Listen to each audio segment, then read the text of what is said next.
इस तरह के मार्केट में हो जाती है। खैर देखिए, इसमें बहुत थेमेटिक ही है। बैंक की प्रेस कॉन्फ्रेंस इस बीच शुरू हुई है अर्निंग्स पर। परेश सुक्तांकर बात कर रहे हैं, सुनते हैं क्या कह रहे हैं। As usual, let me just walk you through some of the key financial parameters. You probably might have seen the press release already, but I'll try and highlight some of the numbers, and I'll be happy to take your questions thereafter. So for this quarter, if you look at total income growth, that's sort of gone from 18,862 to 21,560 crores. Net revenues have grown by 21.1% to reach 12,501 crores. As you know, the largest component of net revenues tends to be net interest income, which is approximately 73% of net revenues.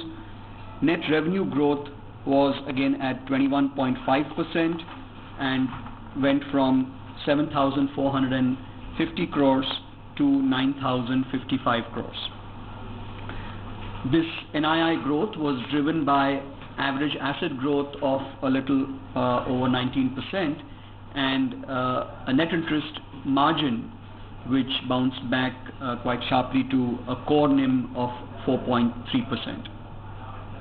Other income, which constitutes 27.6% of net revenues, grew by 20.3% to touch 2,865 crores.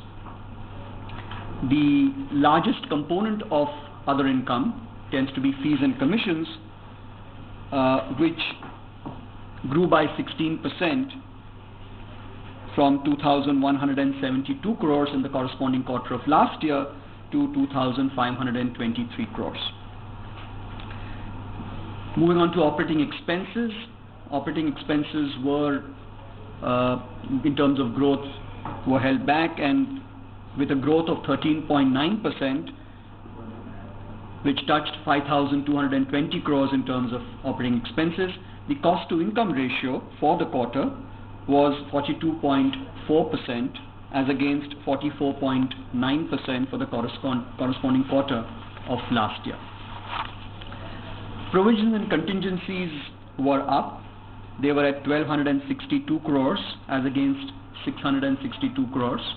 So that was an increase which I'm sure all of you would have noted. So let me spend a minute on that. So if you look at it, whether you look at it year on year or you look at it on a sequential quarter basis, provisions were up about 550 crores, for instance, on a sequential basis. Of that 550 crores of increase in provisions sequentially, 270 crores were on account of general provisions for standard assets. And that reflected the strong almost 60,000 crore increase in advances during this quarter. So again, of the 550 growth sequentially in provisions, 270, which is pretty much half, came from the increase in general provisions. Of the balance, again, about 100 crores is the spillover impact of what would have been provisions on the NPLs which got spilt over from the previous quarter into this quarter because of the dispensation relating to demonetization which was permitted by the RBI in the last quarter. And therefore, when you look at it on a comparative basis between that is the sequential quarter, the December quarter and this quarter, if you sort of push that back 100, then of that balance 250, 270 crores, actually the gap narrows to about 70, 80 crores, which is about a 15% increase.